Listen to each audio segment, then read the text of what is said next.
Robinhood Radio presents award-winning author John Neufeld with Side Effects. There's a long piece in a recent issue of The New Yorker about Donald Trump's early years, climbing to celebrity status on The Apprentice. What struck us as we read was that DJT understood quickly how fanatically right Marlene Dietrich was as she built her career. It was all about lighting and camera angles.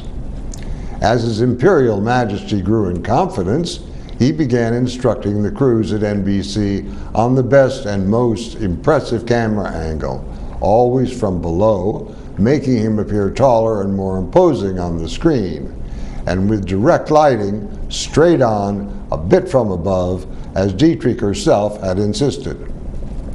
Apparently, for his Oval Office address last Tuesday, no one remembered these conditions, nor DJT's preferences.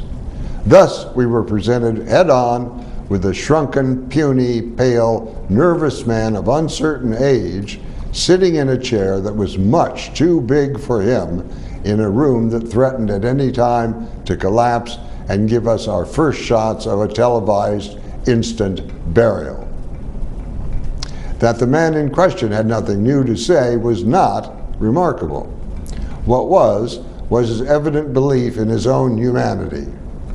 He related incidents difficult to many to accept as true, how many war widows he had comforted, around how many shoulders of war veterans he had slipped his arms, how he had listened and empathized and sympathized with the trials and troubles of people who were grieving, shattered, and especially victims of immigrant violence. Sidebar. These imaginary scenes of a president leading a nation in mourning and understanding seemed to enrapture the speaker. For the rest of us, having watched, listened, and learned about his self-absorption, self-regard, cruelty, ignorance, total lack of empathy and understanding of common emotions, the phrase, "our thoughts and prayers go out to," has become a punchline rather than a sincerely expressed moment of reflection. Worse, having just shut down the government of the USA in aid of forcing the construction of a barrier wall at our southern border, and having, once again, talked before he thought, taking complete and utter responsibility for the breakdown of government services, his sympathy was magically turned into a bludgeon to be used on all those survivors of the wild, rampant, often imaginary, unjust, and frightening violence he cataloged. In effect, he was oblivious of the damage done to the millions of Americans who depend on the government to help keep them afloat in these parlous times. And we're not talking about charity here, we're talking about men and women whose service to our country is genuine, long, backbreaking, and dependable. Screw him. This man drives people crazy. Last week, when it appeared for a flashing second that sanity stood some chance of being restored to government with the election of Democrats to the House of Representatives, which in theory restored the balance and checks of our political system, dear leader waited fewer than 24 hours to pull the rug out once again and began to threaten to declare a national emergency.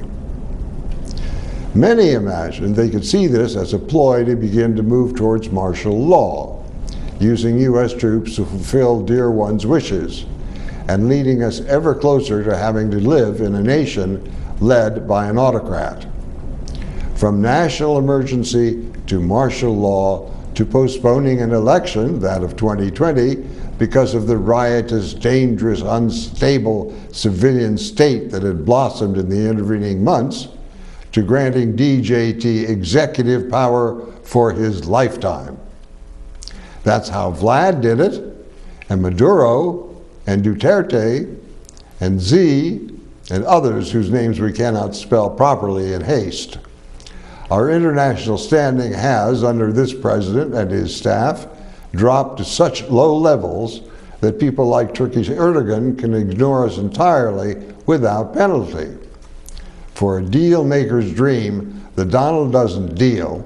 He flat out gives away favors and presents before hardly being asked. Other U.S. presidents have negotiated for national security agreements that maintain a balance of power and which are rapidly slipping away from us. Now he is advocating raiding the purses of various key governmental departments that, how this happened no one knows, have maintained surpluses from which he can purloin monies for his wall. Since he apparently believes that all money in the government is his to move, shift, beg, borrow, or steal from, and since we're all in this together, to denude the nation of emergency funds, social net webbing, medical and research pockets doesn't give him a twinge, any more than the thousands whose credit is about to be ravaged by the same banks the public saved 10 years ago, or the millions of parents, workers, educators, suppliers, manufacturers who have stood patiently on the sidelines while seeing the clouds darken above them for the past weeks, threatening a deluge. This all may sound alarmist. We hope it is. DJT is ruining our national image, our national pride, our ability to be what the world has known is good and moral and life-saving since its beginning. He is impoverishing the country. He has to go. I'm John Neufeld. All opinions on side effects are those of John Neufeld and do not represent necessarily the opinions of Robin Hood Radio, robinhoodradio.com, CATV6, or any of the employees, volunteers, or underwriters of Tri-State Public Communications.